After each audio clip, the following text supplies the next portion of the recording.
Mga nakakashock na mga revelations ni Momo na isang tarot reader kung saan ay nakikita niya ang future, at isa na nga rito ang biglaang pagsasara ng Itbulaga.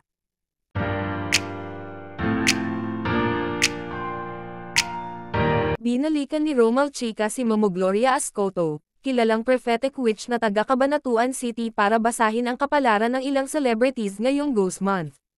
Hiningan niya ng reaksyon base sa nabasa nito sa tarot card, kung kumusta at ano ang nakikita at nababasa niya sa buhay ng mga kilalang personalidad, sa tinatawag na Ghost Month simula ika-13 ng Agosto, hanggang ika-14 ng Setyembre taong 2023.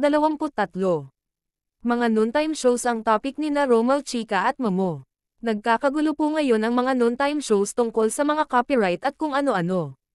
Ano pa ang kahihinatnan ng Tape Bulaga? Unang tanong ng host. Ang Tape Bulaga, pwede silang mag-close. Meaning pwedeng biglang isara yung programa nila kasi nakikita ko may problema. Hindi nagpapasok ng enough money, kumbaga naghahakot ng pera walang pumapasok kaya po pwede siyang mag-close in the end, sabi ni Momo. Hanggang kailan ito? Tanong ni Romal Chica. Pwede bago magtapos ang taon, 2023, casual na sagot ni Momo. Balik tanong ni Romal, hindi na siya babalik. As in the end, hindi. Ang magdedesisyon dito ay batang lalaki. Hindi batang-bata kundi yung producer na mas bata ay pupwedeng siya ang magpasara na, paglalarawan ni Momo. Sunod na tanong ni Romal Chica ay ang tungkol sa It's Showtime na umeere sa GTV Network. Mas lalong mag-uumigting, meaning mas lalo silang aangat o mas lalong magiging malakas. Though may mga taong aalis, at may mga taong madadagdag, sabi ni Momo. May aalisin sa Showtime. Tanong agad ni Romal Chica. Actually, hindi siya aalisin, aalis mismo ang host na ito. May papalit na mas lalong mamamayag pag sa ere, sagot ni Momo.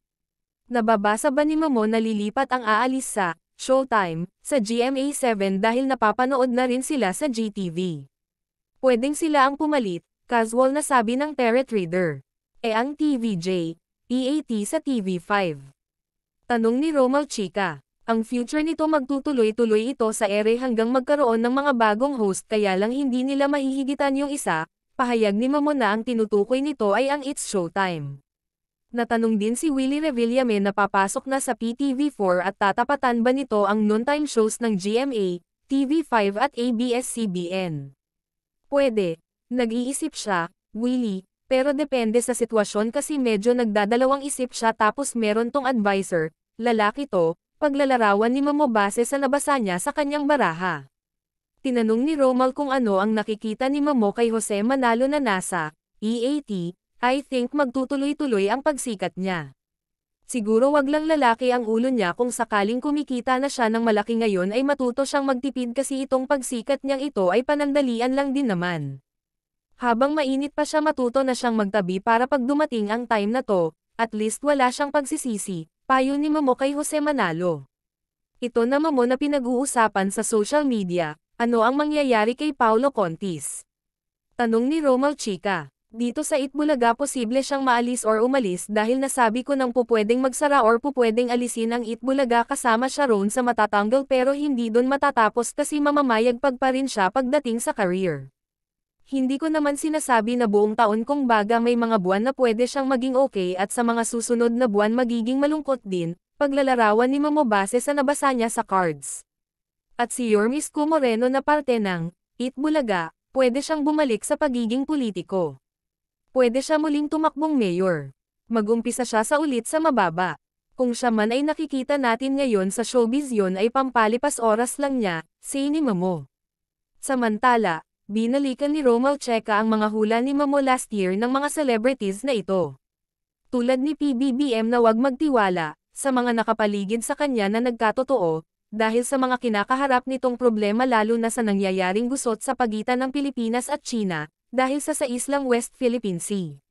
Si Vong Navarro ay nahulaan ding maaabsweldo sa mga kasong kinakaharap noong nakaraang taon na isinampa ni Denise Cornejo.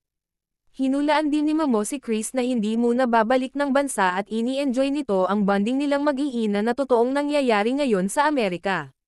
At ngayon ay dinagdag ni Momo na hindi naghiwalay sina Chris at si Batangas Vice Governor Mark Lev Este. Nagkatotoo rin ang hulang mabubuntis si Tony Gonzaga na kakapanganak lang kamakailan sa bunsong anak nila ni Direk Paul Soriano na si Paulina Celestine. Si Alex Gonzaga na sinabing bababa ang career, lalo na sa YouTube channel na nagkatotoo rin dahil natabangan na sa kanya ang netizens at kasalukuyang nagbabakasyon sila ng asawang si Konsehal Mikey Morada sa ibang bansa. Kung mga kacheka, anong masasabi nyo tungkol dito, mag-comment lang sa baba and don't forget to subscribe.